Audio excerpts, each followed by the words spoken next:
सावन मास भगवान शिव का प्रिय माह है। इस दौरान सोमवार का व्रत रखने से जीवन की समस्त परेशानियां दूर होने लगती हैं।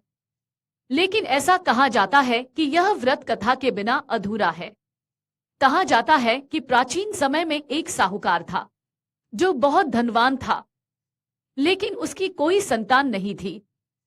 साहूकार ने संतान की प्राप्ति के लिए हर सोमवार को व्रत किया।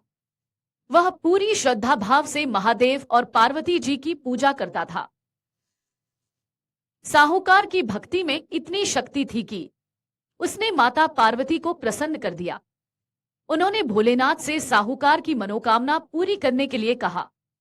देवी की बात सुनकर शंकर जी ने साहूकार को पुत्र प्राप्ति का वरदान दे दिया, लेकिन वह बालक केवल 12 वर्ष तक ही जीवित रह सकता था। वहीं कुछ समय बाद साहूकार के घर पुत्र का जन्म हुआ। धीरे धीरे समय बीतता गया और वह दिन आ गया जब साहूकार का बेटा 11 वर्ष का हो गया था। साहूकार ने अपने बेटे को शिक्षा ग्रहण के लिए मामा के साथ काशी भेज दिया। काशी जाते समय रास्ते में किसी कन्या का विवाह हो रहा था और जिस राजकुमार के साथ कन्या का विवाह होने वाला था वह एक आंख से काना था।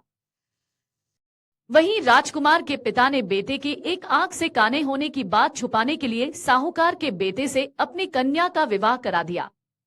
वहीं साहूकार के बेटे ने राजकुमारी की चुनरी के पल्ले पर लिखा कि तुम्हारा विवाह मेरे साथ हो रहा है, लेकिन मैं असली राजकुमार नहीं हूं।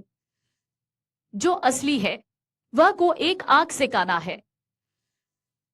साहूकार के बेटे की ये बात सुनकर राजकुमारी ने ये बात अपने माता पिता को बताई।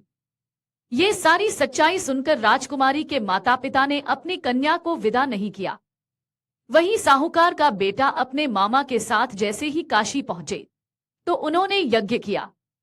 यज्ञ वाले दिन उसकी आयु 12 वर्ष होनी थी। साहूकार के बेटे ने अपने मामा जी से कहा कि वह ठीक महसूस नहीं कर रहा है और वह सोने चला गया। बता दे, भोलेनाथ के वरदान के अनुसार सोते ही बालक के प्राण निकल गए।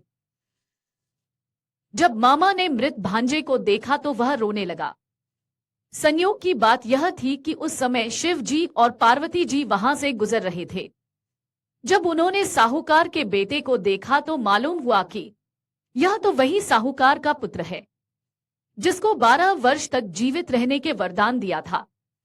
इस दृश्य को देखते हुए माता पार्वती ने शिव जी से कहा, प्रभु इसे आयु प्रदान करें, नहीं तो इसके माता पिता यह बात सहन नहीं कर पाएंगे।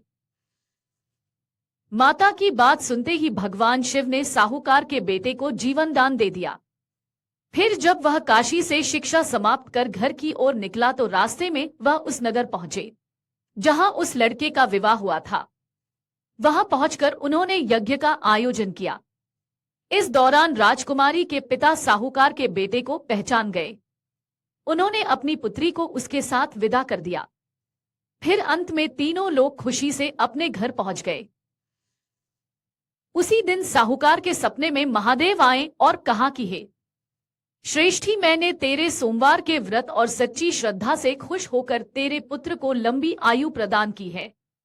तभी से लेकर ये मान्यता है कि जो भी भक्तजन सोमवार का व्रत करता है तो माता पार्वती उसकी सभी मनोकामना पूरी करती है। अगर आपको हमारा ये वीडियो पसंद आया हो तो हमारे चैनल जीवांजलि को सब्सक्राइब करें